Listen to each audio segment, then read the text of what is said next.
Assalamualaikum warahmatullahi wabarakatuh. Saya Ikan Sahila dengan NIM 71014192336 dari Rombak Etika dan Profesi Guru hari Senin pukul 11.00 WIB. Di sini saya akan menjelaskan mengenai persepsi pembelajaran yang saya buat nantinya saat saya menjadi guru. Sebelum mengetahui persepsi pembelajaran yang saya buat, kita perlu mengetahui apa itu yang dimaksud dengan persepsi.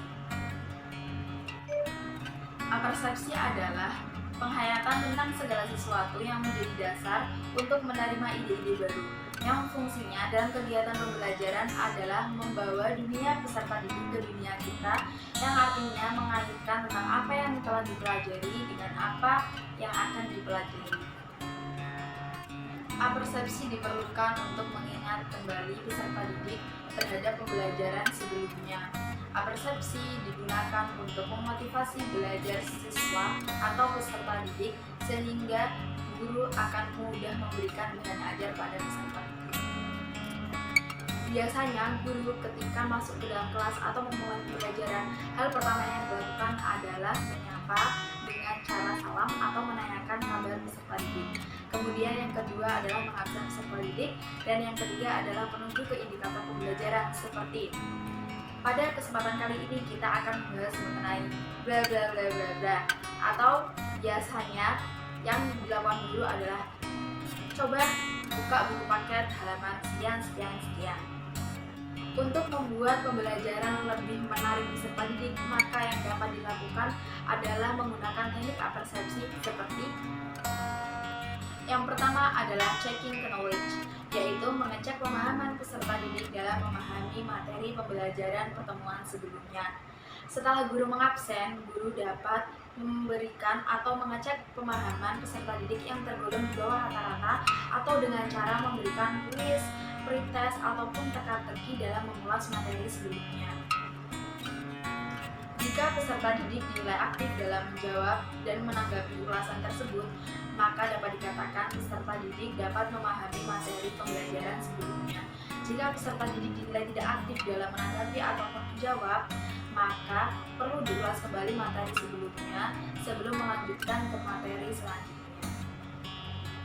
Yang kedua yaitu introducing idea, yaitu membangun ide atau permasalahan pembelajaran sebelum pembelajaran itu dimulai. Misalnya dalam pembelajaran ekonomi, membahas mengenai pajak penambahan nilai atau PPN, maka skenario yang dibutuhkan adalah skenario pajak barang yang mudah ditemui peserta didik dalam kehidupan sehari-hari. Selanjutnya, peserta didik dapat menanggapi, berpendapat, atau bertanya mengenai pajak penambahan nilai tersebut. Yang ketiga adalah analogy thinking, yaitu mengaitkan fenomena dengan apa yang akan dipelajari. Contohnya adalah membahas mengenai peredaran uang baru.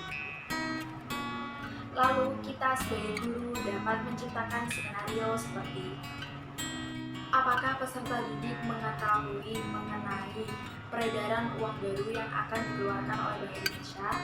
Atau yang kedua, apakah peserta didik sudah memiliki uang baru tersebut dan sekarang membawanya untuk diberikan sebagai contoh?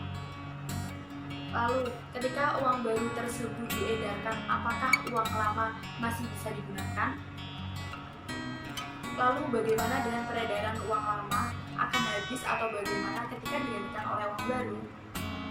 Setelah memberikan fenomena tersebut, guru melanjutkan dengan ke inti pembelajaran dengan cara memberikan penjelasan atau membagi kerja kelompok peserta didik.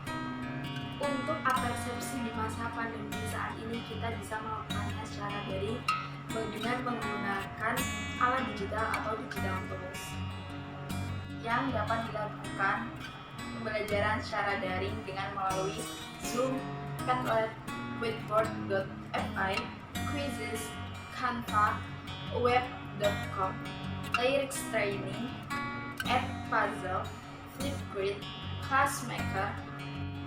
Dalam hal ini, guru harus mampu menyajikan permainan yang dipadukan dengan materi pembelajaran, sehingga peserta didik tidak akan merasa bosan dan tertarik pada melakukan pembelajaran.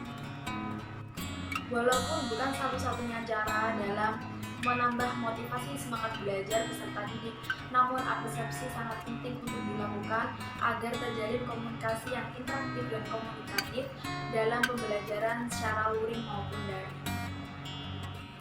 Perlu guru pahami bahwa tidak semua peserta didik dapat memahami apa yang guru berikan, sehingga guru diwajibkan untuk berpikir kreatif dalam memberikan bahan ajar kepada peserta didik dalam proses pembelajarannya, sehingga peserta didik akan merasa nyaman dan menyenangkan dalam menerima bahan ajar yang diberikan. Akan menambah semangat belajar peserta didik. Hal ini berbanding lurus dengan tujuan capaian pembelajaran peserta didik. Sekian penjelasan persepsi dari saya. Mohon maaf apabila ada kesalahan. Terima kasih atas perhatiannya. Wassalamualaikum warahmatullahi wabarakatuh.